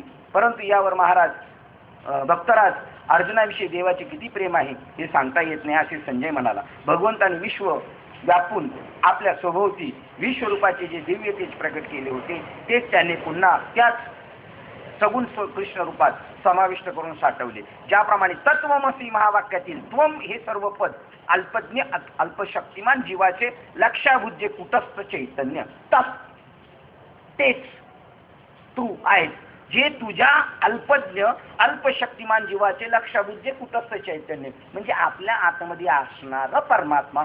तत्व शब्द तत्वमसीचं इथं काय करतात? फोड करून सांगतात. तत् म्हणजे काय? त्वम. त्वम म्हणजे काय? तूच. तेच तू आहेस. अल्पज्ञ शक्तिमान जीवाचे लक्षाभूत कुटस्थ म्हणजे आपल्या आतला चैतन्य त्वम या शब्दाने सिद्ध केलं. तत्पदार्थाने सर्वज्ञ सर्वशक्तिमान ईश्वराचे लक्षाभूत जे ब्रह्मचैतन्य ते तू. तू जे आहे ना ते त्वम आणि तत् ते तू आहेस. सर्वज्ञ सर्वशक्तिमान ईश्वराचे लक्षबोध जे ब्रह्मचैतन्य यात सामावले. स्वरूपता अधिष्ठान बुद्ध दोन्ही चैतन्य एकच आहेत. तो आणि तो एकच आहे. म्हणजे सगुण सुद्धा तेच आहे आणि निर्गुण सुद्धा. जे विश्व व्यापक होतं ते तेच होतं आणि आता ते पुन्हा एक दिवशी कृष्णाने स्वतःमध्ये पुन्हा आणून ठेवलं ते सुद्धा तेच आहे. उदाहरण देतात. अथवा बीज कणात सर्व वृक्षाकार साठवला आहे तसा कृष्णामध्ये ते विश्वरूप सगळं आठवलेलं आहे, साठवलेले. किंवा स्वप्नातील सर्व विस्तारात जीवाची जागृत अवस्था ही जशी गिळते त्याप्रमाणे देवाने जागृत झालं हे स्वप्न दाखवलेलं विश्वरूप ते गिळून घेतलं. त्याप्रमाणे श्रीकृष्णाने चतुर्भुज मूर्ती धारण करून तो विश्वरूपाचा योग्य विश्वरूप योग विश्वरूप विस्तार आपल्यात सामावून घेतला. जशी सूर्याची प्रभा सूर्यातच लय पावते अथवा मेघ आकाशातच लय पावतात किंवा समुद्राची भरती समुद्राच्याच पोटात जिरते त्याप्रमाणे अर्जुनाच्या आवडीकरता कृष्णरूप आकृतीत जी विश्वरूप वस्त्राची घडी घातली होती ती उघडून दाखवली. काय माऊलींनी त्याचं विश्लेषण केलं. दुकानदार जसं दाखवतो साडी पूर्ण खोलून तसं देवाने सगळं विश्वरूप वस्त्राची घडी घातली होती ती उघडून दाखवली. तेव्हा विश्वरूपी वस्त्राची लांबी रुंदी व रंग सर्व नीट पाहिल्यावर जिराईक जो अर्जुन त्याचे वस्त्र घेण्याची आवड व शक्यता दिसत नसल्यामुळे पुन्हा त्याची चतुर्भुज मूर्तीरूप घडी घातली. त्याप्रमाणे ज्या विश्वरूपाची अति वाढण्याने सर्व जग व्यापून टाकले होते तेच रूप चतुर्भुज रूप शांत व गोजीरवाणी असे झाले. मग ती घडी बांधून कपाटामध्ये ठेवून दिली. किंबहुना अनंताने पुन्हा लहान स्वरूप धारण करून किंबहुना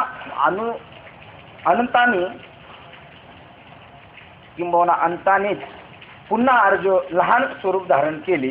पण अर्जुन अनंताने बघा अनंताने इकडे आणि इकडे फक्त डॅश करू. आता अंताने झालं नाही इकडं. अनंताने पुन्हा लहान स्वरूप धारण केले पण अर्जुन तो अगदी भिवून गलित धैर्य झाला होता. त्याला आश्वासन दिल्यामुळे धीर झाला. एखादा स्वप्नात स्वर्गात गेलेला मनुष्य जसा अकस्मात जागा व्हावा म्हणजे तो जसा आश्चर्यचकित होतो तसा अर्जुन आश्चर्यचकित झाला. म्हणजे पहिला घाबरलेला होता हे सगळे भिरभिरलेले जग आणि त्याच्यामध्ये तो एक अल्पज्ञ आणि सगळे खायला टपलेले असं कोण काय करतोय कोण याच्यात तो घाबरला. पण ते देवाने मिटून टाकलं तो लगेच खुश झाला. अरे वा पहिल्यासारखं झालं सगळं. किंवा दुसरं उदाहरण देतात. किंवा श्री गुरु कृपा होता क्षणी सर्व प्रपंच ज्ञान ओसरल्यावर बाधित झाल्यावर ओसरणं म्हणजे काय त्यांनी परत कंसात लिहिलं बाधित प्रपंचाबद्दल भाव संपला. करतोय पण ती आसक्ती नाही पूर्वीची. अर्जुन बिलाडाई करत होता पण जशी युद्ध करायचं आणि विजयश्री घ्यायचे ते नाही. हे खेळ नाटक म्हणून खेळायचंय. आता आपला संसार नाटक म्हणून चाललाय का खरा चाललाय? पहिला जसं करत होतं तसंच करतोय का थोडा फरक पडलाय? तुमच्यात थोडा फरक पडला. आता तुमच्यात एवढ्या वयाने थोडा फरक पडला म्हणलो आम्ही तेवढं होणार तेव्हा किती फरक. मग आता काय असेल आमच्यामध्ये सांगा बरं. पूर्वीपेक्षा आपली आसक्ती कमी झालेली हे आपल्याला सगळ्यांना माहिती आहे. पूर्वी जे आपली विषयाच्या मागं पळणी होती दिवाळी आल्यानंतर अजून काय सण आल्यानंतर जी आतली उर्मी होती ती आता दबलेली आता. आज नाका गेलो असतो ना बराबर 50% फरक पडला बघा ते म्हणतात. नको ना फक्त देव पाहिजे बघा.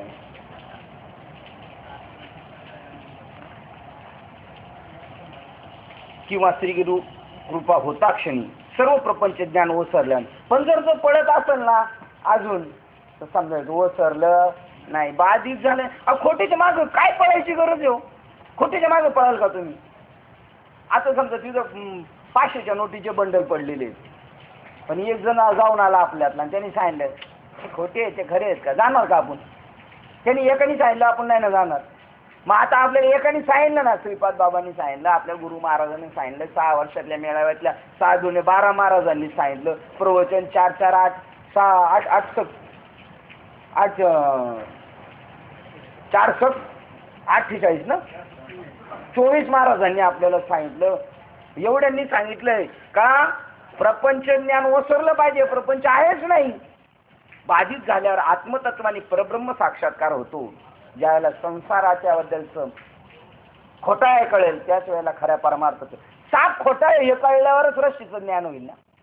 नवरत्नाचा हार पडलेला आहे परब्रह्मचं दृष्टांत सांगायला, पण त्याच्यावर सापाची कल्पना झाली घाबरणारा. पण ज्या दिवशी त्याच्यातला साप मेला म्हणजे नव्हताच हे कळाल्यानंतर तो नवरत्नाचा हार घेण्यात किती आनंद आहे. तसं जग नाही, ते संसार नाही, ते केवळ परब्रह्म ओतप्रोत भरलेले आहेत. मग आत्मतत्वाने बंद बंद प्रलकट हा संसार, येथे सार भगवंत, येथे सार भगवंत. अवघे निर सोनी काम, अवघे निर सोनी काम. घ्यावे विठोबाचे नाम, घ्यावे विठोबाचे नाम. वा वा, चांगलं प्रमाण दिलं महाराजांनी, पण बटन ऑन नाही केलं. काय प्रमाण होतं? फलकट हा संसार, येथे सार सार भगवंत.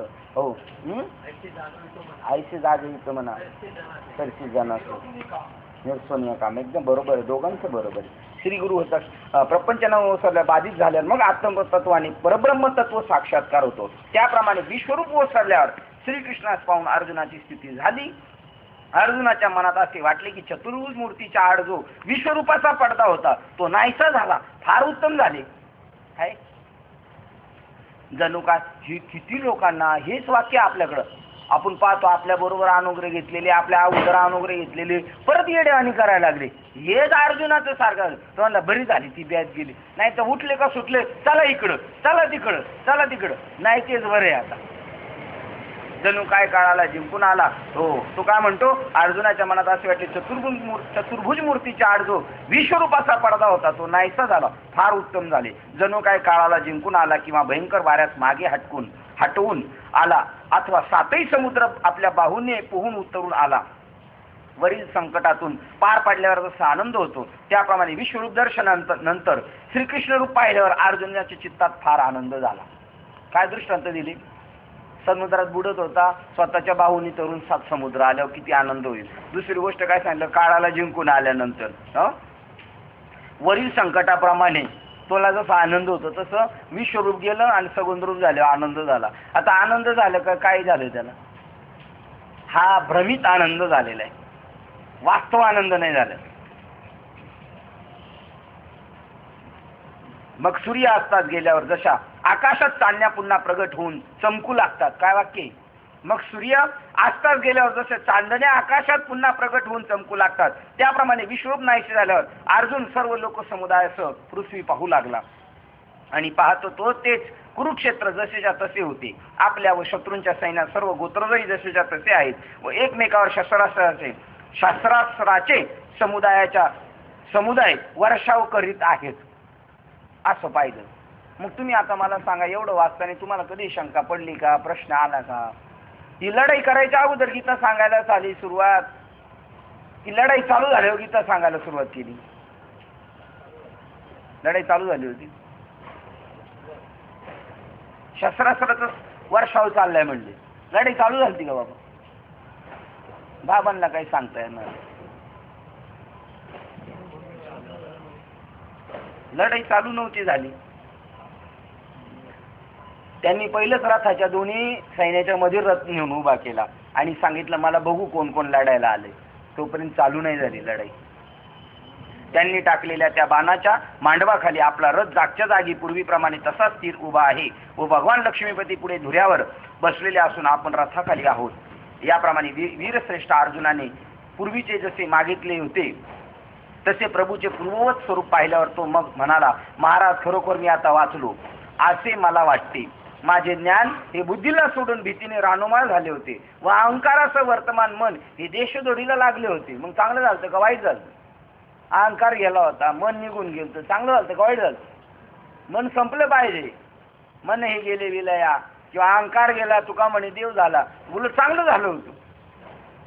माझे ज्ञान बुद्धीला सोडून भीतीने रानोमान झाले होते. अहंकाराचं वर्तमान मन हे देशोधडीला लागले होते. इंद्रिय आपापल्या विषयी प्रवृत्तीस विसरली होती. मग चांगलं झालं का वाईट झालं? इंद्रिय विषयाला विसरली, एवढं सोपं आहे का? पण विसरली होती. कशामुळं? विश्वरूप दर्शनामुळं. कोणाकोण विषयाची प्राप्ती करून घेईल, कोणाचं छिनून घेईल, त्याच्या ताटातलं ओढून घेईल, त्याच्या डबुल्यातलं ओढून घेईल. कारण तो कोण आहे त्याला दिसायला लागले ना. आता आता त्याला दिव्य दृष्टी दिली, त्याला कळलं अरे पांडुरंगाच्या ताटातलं ओढायला लागलो आपण आणि ह्या पांडुरंगासाठी ओढतोय, मग तो पांडुरंग बघून घेईल, मला काय मध्ये करायची कारण आहे. निर्णयात्मक येईल त्याच्याकडं, दिव्य दृष्टी त्याला प्राप्त झालेली. त्यामुळे इंद्रिय आपल्या विषय प्रवृत्तीस विसरली होती, वाचा प्राणास मुकली होती, बंद पडली होती आणि याप्रमाणे शरीररूपी गावात दुर्दशा अव्यवस्था झाली होती. ही सर्व अव्यवस्था मोडून मन, बुद्धी व इंद्रिय पूर्वी त्याचप्रमाणे टवटवीत समाधानाने आपापला व्यापार करू लागली. आता पूर्वीचीच माणसं आता दिसायला लागली. म्हणून कृष्णमूर्तीच्या दर्शनाने मी आता खास वाचलो.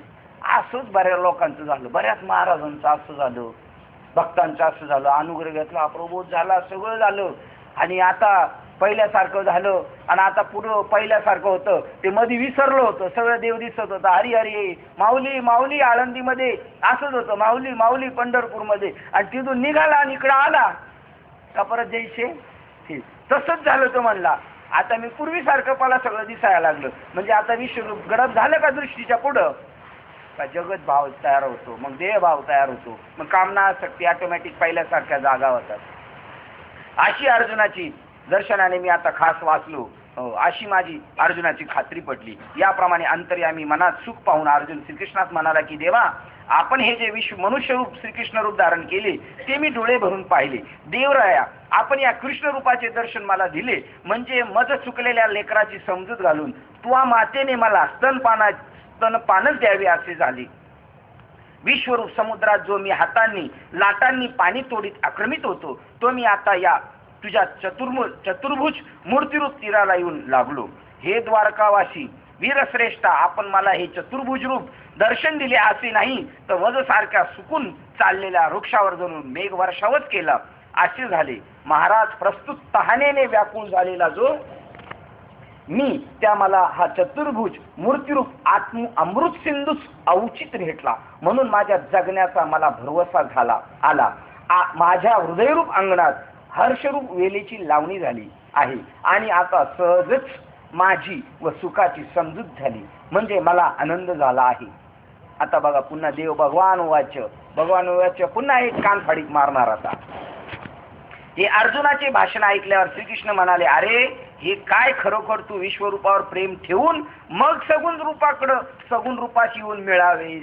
अर्थात मग या चतुर्भुज मूर्तीला भेटण्याकरता फक्त शरीराने ही जी मी तुला पूर्वी शिकवण दिली होती ती विसरलास काय. म्हणजे मोठमोठे महाराज असले का मग त्यांच्या पुढे विचारायचे, विसरलेच काय तुम्ही. अरे आंधळ्या अर्जुना, कितवी पदवी दिली? 4थी पदवी दिली. असा जीव आंधळा आहे. मदनी बाबांचं एक प्रमाण आहे बघा, आठवतं तुका म्हणे, आंधळी ती जी हरी नाही संसारी देखलेला. संसाराला म्हणजे मानवी जन्माला येऊन ज्यांनी परमात्मा नाही पाहिला तो कोण आहे? आंधळा आहे. आता अर्जुन ते पाहायचं ते नाही पाहत, म्हणून देवाने त्याला सांगितलं आंधळ्या. अरे आंधळ्या अर्जुना, एकटा धृतराष्ट्र नाही आंधळा, आता अर्जुन सुद्धा आंधळा झाला. आणि हे दोघच नाही, आपण बी सगळे त्याच्यात, मी बी त्याच्यात, आपणा सगळे. अरे आंधळ्या अर्जुना, एवढा मोठा सोन्याचा मेरू पर्वत तुला एकदा का हाती लागला, म्हणजे सामान्यच त्याचे महत्व ज्ञात नसल्यामुळे त्याचे कौतुक न वाटून लहानच आहे अशी मनाची समजूत होती. सामान्य आहे ना तू, त्यामुळे तुला त्याचं महान तत्व कळालं नाही. ही मनाची भावनेची चूक आहे. तर बाबा, आम्ही जे विश्वरूप तुला दाखवले ते अनेक तपे करून शंकरा सुद्धा प्राप्त होत नाही. बापरे, केवढा झटका परत मारला. अनेक वर्ष तपश्चर्या करून शंकर, त्यांच्यापेक्षा अर्जुन भाग्यवान होता असं पटल का लोकांना? शंकरापेक्षा अर्जुन भाग्यवान होता, नाही पटणार. ज्ञानेश्वर महाराज शंकरापेक्षा भाग्यवान होते असं पटत?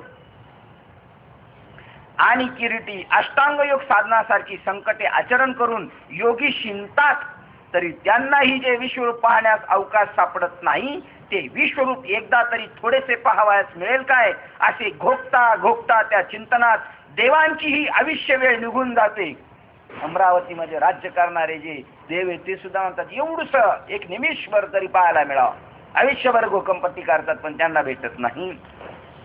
आशारूप ओंजळ हृदयरूपी कपाळावर ठेवून अतिशय आशाबद्ध होऊन चातक पक्षी जसा मेघांची वाट पाहत आकाशाकडे बघत असतो, त्याप्रमाणे विश्वरूप दर्शनाच्या अत्यंत उत्सुकतेने आतुर होऊन देवही व मनुष्यही 8ही प्रहर आम्हाला विश्वरूपाची भेट होईल काय म्हणून घोकीत बसतात.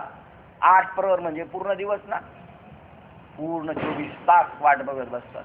अशी अनेक वर्ष गेलीत काय हिमालयामध्ये त्यांची, अजून भेटलं नाही. म्हणून जाधव साहेब अभंग घेतात, जपी तपी भांबावली रामाजवळी चुकलेन, जपी तपी भांबावली. कासयाची तपा धावा, कशाला तपश्चर्या करायला पळताय तुम्ही? जवळी असता शेजे गावा, शेजे म्हणजे अंथरुणावर देवा असताना कशाला पळता? कोणता अंथरुण?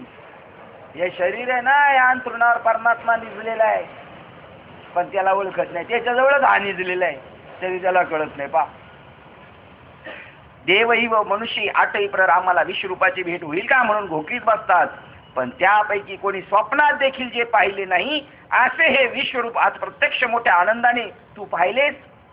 हे बघ अर्जुना, या विश्वरूपाचे दर्शन होण्यास कोणत्याही साधनाचा काही उपयोग नाही. म्हणून 4ही वेदांनी 6 शास्त्रांनी माघार घेतली. आमचं काही चालत नाही. 4 वेद शास्त्रांनी जर माघार घेतली तर शास्त्रींचा कुठं आता हिसाब लावायचा इथं? तिले मोठे शास्त्री इकडचे आणि तिकडचे. पा नाही कळालं, जन्माला आले मेले पण कळालं नाही. कमाल आहे. तुम्हाला आम्हाला कळालं, खाल्ले पेलेले बरगटलेले यांचं काय भाग्य. देवासाठी त्यांना देवाने वेळ दिला भक्ती करायला. तुम्हाला आपल्याला वेळ नाही दिला देवाने भक्ती करायला. संसार मार्ग लावून ठेवलाय आपल्या, आणि त्यांनी लात मारली आपल्यापेक्षा. त्या बाबतीत ते शूर होते संसाराला लात मारायला, पण त्यांनी लात मारूनच त्यांना भेटलं नाही. आणि आपल्याला संसाराने लाता मारल्या तरी लाता मारून सुद्धा ज्ञानेश्वर महाराज म्हणतात एका ठिकाणी, दगडी मारायला सुरुवात केली लोकांनी, दगडी आपल्याला, पण सोन्याचे दगडी मारायला सुरुवात केली तर पहिलं दगड सोन्याचं आहे, मार अजून मार मार म्हणून. कोणते दगड? सोन्याचे दगड. तसं आपल्याला लाता मारल्या संसाराने तरी देव भेटलाय आपल्याला. आणि यांनी संसाराला लाथाळलं तरी त्यांना भेटलं नाही. काय मोठा प्रकरण. हे धरून जरा त्या 4ही वेदांनी व 6 शास्त्रांनी माघार घेतली. हे धनु जरा माझ्या विश्वरूपासमोर चालत येण्यास पुष्कळ तपसमुदायाचाही समर्थ नाही. पुष्कळ तपसमुदायही समर्थ नाही. किती वर्ष तपश्चर्या केली तरी उपयोगाचे नाही. याप्रमाणे तू अनायासे माझे संपूर्ण विश्वरूप पाहिलेस, त्याप्रमाणे ते दाने व यज्ञ करणाऱ्याच्या दृष्टीस पडणे कठीण आहे. किती लोक दान धर्म करतात, आपल्याला आश्चर्य वाटतं. कालचा प्रकार, काय दान धर्म करतात, किती दान धर्म करतात. पंढरपूरला ज्याच्या गळ्यात माळ नाही तो देतो दान धर्म करतो. हो, काय काय मजा देतात करतात सगळ्यांची, परंतु त्यांना सुद्धा ही प्राप्त नाही. योगाचे स्थिती रोटीची वाटा, यज्ञ यागे स्वर्ग भोग आड येती, करितात ते काम क्रोध खवाळती, जपता मंत्र बीज तळती गाडी घाला, तोळे मिरविता विधी निषेध आगळा, नाना साधनांच्या केल्या खटपटा, धन्य आनंदाची सापडली वेळा, तेने संत सज्जन भेटले कृपाळ, त्यांनी दाविला यशोदेचा दार, धन्य आनंदाची सापडली वेळा. चालत कुडून उलटी पालटी घुसून स्टेशनला गाडी पोहोचवली म्हणजे बस. कधी कधी ट्रॉफिक झालं, पॅसेंजर आम्हाला म्हणतो की जर से भी लेके जाओ, मग स्टेशन पोहोचाव हमको. कुडून घुसले पण प्रमाण परफेक्ट दिलेले.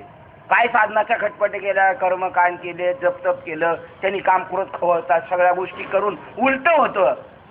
लय ज्ञानी झाला तर ते विधी निषेधामध्ये अडकून राहतो, आणि जो विधी निषेध अडकतात त्याला तुकाराम मारून म्हणतात देव नाही. एक विधीचा बी देव नाही, निषेध बी नाही. पंढरपूरचा निषेध करण्यावर आयुष्य गेलं काहींचं, आणि काहींनी फक्त पंढरपूरसाठी जान छळ केली आणि माणसं शत्रू करून ठेवली, आणि मात्र दगडीच्या बिल्डिंगी बांधून ठेवल्या. बघा, विधी बी केला, काहींनी निषेध केला. तुका म्हणे विधी निषेधाच्या डोई बुडाल्या त्या नाही देव कधी, काही कोणत्याच साधनाने प्राप्त होणार नाही. असा जो मी तो एकाच उपायाने निश्चितपणे सापडतो, तो हाच अंतकरणात भक्ती निर्माण झाली पाहिजे. हो, तरच होऊ शकतं. असा जो मी एकाच उपायाने निश्चितपणे सापडतो तो हाच उपाय. जर अंतःकरणात भक्ती आपण होऊन येईल वरील, तरच माझ्या या विश्वरूपाचे दर्शन होईल. हे लक्षात ठेव. भक्तीने अंतःकरणात आपल्या येऊन स्वतः तिने आपल्याला वरलं पाहिजे. हो, मग मात्र या गोष्टी सगळ्या होतील. भक्तीने आपल्याला वरलं पाहिजे. वरलं म्हणजे नवरदेव केला पाहिजे. तुकाराम महाराज म्हणतात मला केलं. तुका म्हणे मुक्ती परी नेली नोरी, आता दिवस चारी खेळी मिळी. आम्ही त्या गोष्टीचा अंगीकार केला, आम्हाला ती भेटली. परंतु तीच भक्ती कशी, अशी धरसोड नाही पा वाक्य लगत कशी, परंतु तीच भक्ती कशी की पावसाच्या धारा आकाशातून सुटल्यावर त्यांना जशी पृथ्वीवर येऊन पडल्याशिवाय दुसरी गतीच ठाऊक नाही, तसा जन्माला आल्यापासून ज्याला देवाशिवाय दुसरं काहीच आवडत नाही. दुसरं जरी थोडं आवडत असेल, जसं आकाशातून पडलेल्या पावसाच्या धारांना पृथ्वीशिवाय गती नाही, त्याप्रमाणे जर एकनिष्ठ असेल, किंवा ज्याप्रमाणे गंगा आपल्या मिळालेल्या पाण्याची गंगा आपल्यात मिळालेली पाण्याची सर्व ओघ संपत्ती घेऊन समुद्रास मिळण्याकरता त्याचा शोध घेत जाते, तशी आपल्याला मिळालेली सगळी योग संपत्ती, जे मिळालेले ज्ञान, काय असेल 2 रुपये 4 आणे 8 आणे, काय असेल एखादं घर, तर घर असेल तर महाराजाला न्यायचं, गावावरून आलेल्या झोपायला महाराजाला, जेवायला बसायला उठायला, काही सामान असेल तर ठेवायचं आणि त्याचा पुंज नाही होऊन द्यायचा. नेहमीच आमच्या टाळाच्या पिशव्या, तुझं परम भाग्य समज तुझ्या घरात टाळ आले, लोक बोलून सुद्धा नेण्याची त्यांची ताकद नाही. ओघ संपत्ती घेऊन समुद्रास मिळण्याकरता त्याचा शोध घेत जाते व एकनिष्ठेने समुद्रास मिळते व समुद्र मिळून पुन्हा एकसारखी मिळतच राहते. म्हणजे आता बस झालं, 6 वर्ष ऐकली, 5 वर्ष राहिली. मूर्ख लोकांच्या या कल्पना आहेत. गधेड्यांना विचारा बरं, सांग बरं म्हणा एखादं काय नीट सांगता यायचं नाही, काय तेच ऐकायचं, तेच तुझ्या हिताचं आहे बाबा, त्याच्या पलीकडे दुसरं काही नाही. समुद्रास मिळून पुन्हा एकसारखी मिळतच राहते. त्याप्रमाणे मजविषयी सर्व भावानी भरलेली, मजविषयी सर्व भावानी अंगातल्या सगळ्या आशा तृष्णा देवाबद्दलच, असे जे अनावर एकसारखे प्रेम धरतो तो माझ्यामध्ये प्रवेश करून मद्रूप होतो.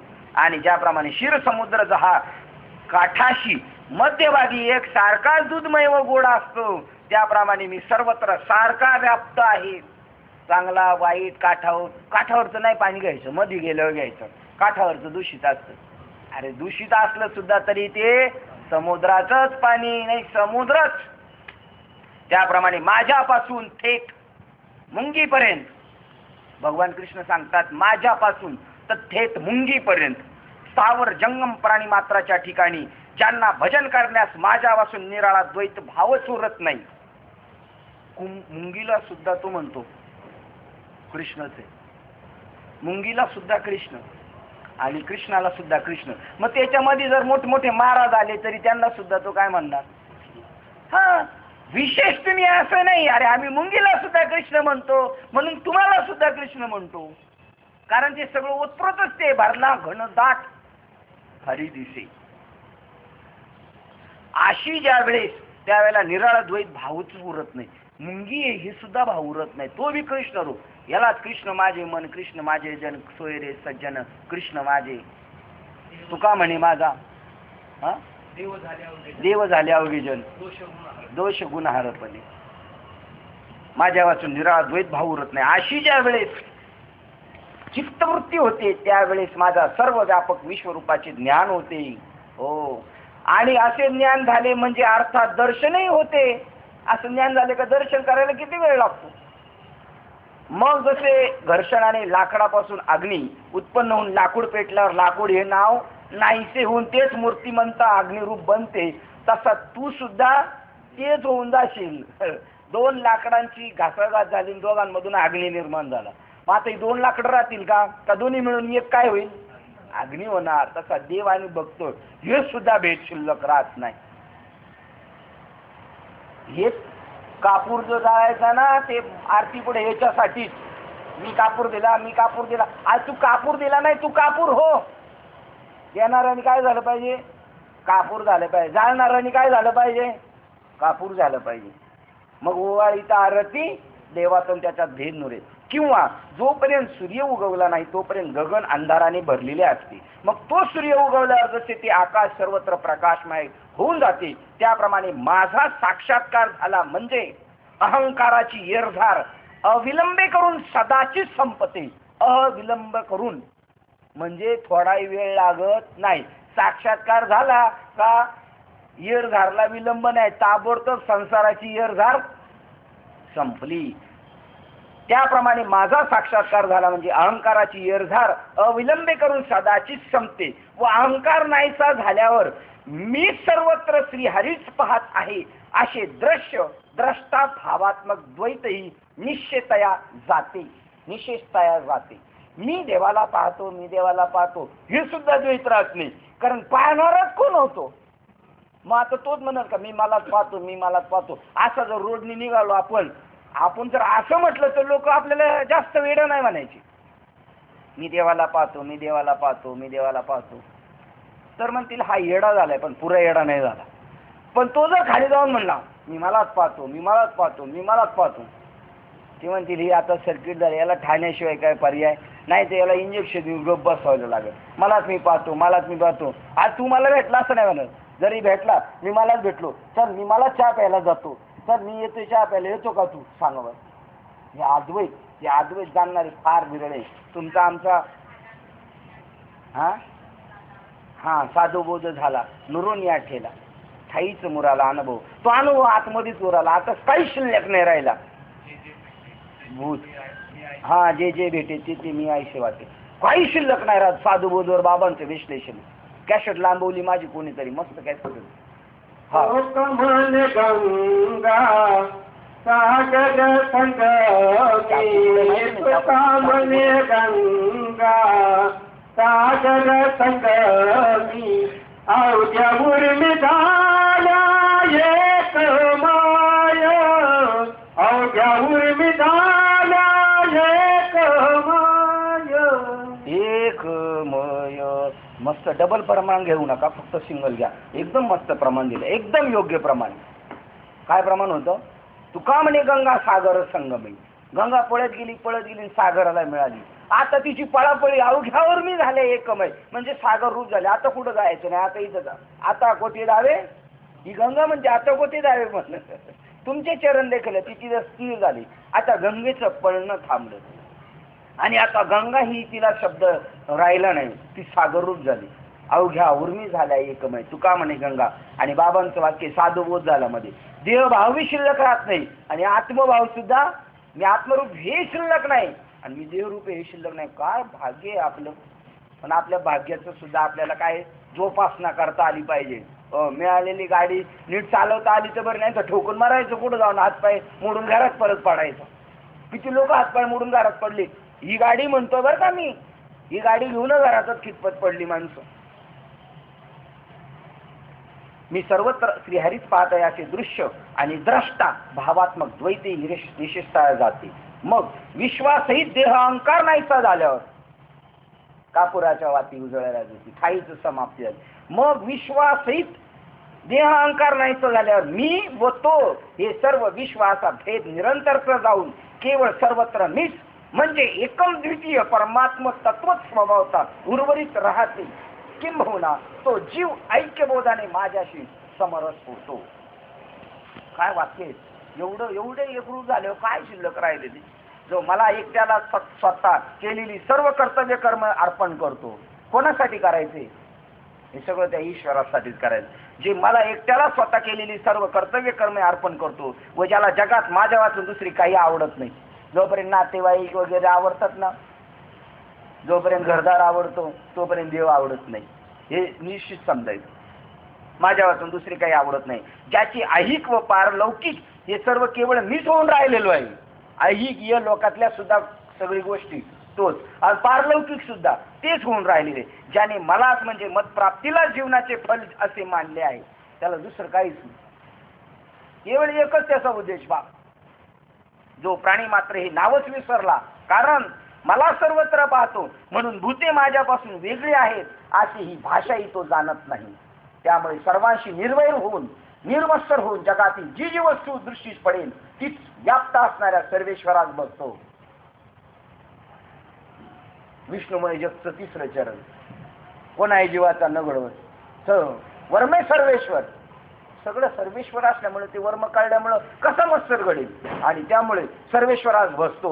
निर्मत्सर होऊन जगातील जी जी वस्तू दृष्टीस पडेल ती व्याप्त असणाऱ्या सर्वेश्वरास बसतो. हे पांडवा, याप्रमाणे ज्या भक्ताची वृत्ती बनते आणि ज्यावेळेस त्याची कप पित्त वातात्मक हे शरीर पडते त्यावेळेस तो मद्रूप होऊन राहतो.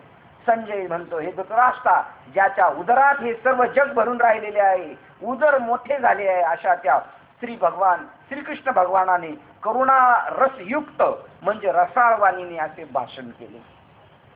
त्यानंतर आनंदरूप संपत्तीने श्रीमान व या सर्व जगातात कृष्ण स्वरूपाची भक्ती करण्यास चतुर असा जो अर्जुन, त्याने देवाच्या दोन्ही मूर्ती चित्तात विचारदृष्ट्या नीट निहाळून पाहिल्या, परंतु त्यात विश्वरूपापेक्षा एकदेशी सगुण कृष्ण मूर्तीतच विशेष लाभ आहे असे मानले. पण अर्जुनाच्या या समजुतीस श्रीकृष्णाने मान दिलाच नाही. कारण व्यापक रूपापेक्षा एकदेशी रूप श्रेष्ठ वा खरे नव्हे असे देव म्हणाले. मग अर्जुन म्हणाला ते घ्यायचं, आपण का देव म्हणाले ते घ्यायचं. आता पुढच्या अध्यायात परत देव म्हणणार, बरं बाबा आज तुझी नाही तशी स्टेप झाली ना, मग तू म्हणतो तसं, तू म्हणतो तसं, तसं तर तसं, तसं तर तसं करून त्याला तसं करायचं ना. हे सिद्ध करण्याकरता श्रीकृष्णाने एक दोन चांगले दाखले देऊन दृष्टांतासह युक्तिवादही केले. ते युक्तिवाद ऐकून अर्जुन आपल्या मनात असे म्हणू लागला की या दोन्ही रूपात चांगले रूप कोणते आहे हे देवाला यापुढे विचारावे. याप्रमाणे मनात विचार करून आता यापुढे तो कशा चांगल्या रीतीने श्रीकृष्णास प्रश्न करील ती कथा पुढे आहे, ती ऐका. श्री निवृत्तीनाथाचे शिष्य श्री ज्ञानदेव म्हणतात, जी गोष्ट सुलभ अशा ओवी प्रबंधात विनोदाने सांगितली जाईल ती आनंदयुक्त अंतकरणाने ऐका. सर्वेश्वर विषय असलेल्या सद्भावनांची ओंजळ करून त्यात ओवीरूपी मोकळी फुले भरून घालून विश्वरूपाच्या दोन्ही पायावर मी समर्पण करत आहे. 708 क्रमांकाचे 11वा अध्याय केवढा गोडा अध्याय होता. किती आपल्याला व्यापक ज्ञान देण्याचा प्रयत्न केला. आपला अहंकार संपला पाहिजे. जाऊ द्या, नाही कोणाला काही कळालं, पण आपल्याला कळालं तर आपण तरी त्याची तशी वाटचाल केली पाहिजे, जीवनात उतरवण्याचा प्रयत्न केला पाहिजे. अजून आपल्याकडे वेळ आहे, अजून वेळ गेलेली नाही. कोणाकडे 10 वर्षे, कोणाकडे 20 वर्षे, कोणाकडे 30 वर्षे, हो याच्याकडे 80 वर्षे आहेत अजून. त्याच्यात उपयोग करून घ्यायचा ना आपण, का परत तेच करायचं? बेडकासारखं चिखला जायचं, टराव करत राहायचं. मकरंद सेवन केला पाहिजे. आपण ती गोष्ट केली पाहिजे. आपुला तो एक देव करून घ्यावा. तेने विने जीवा सुखच नाही. सुख जे आहे ते आत्मसुख मिळू शकत नाही देव प्राप्त झाल्याशिवाय. आपल्याला दिशा मिळालेली, पण आपण पोहोचलो पाहिजे. प्रत्येक गोष्टीला दिशा लागते. समुद्रात सुद्धा दिशा यंत्र आहेत.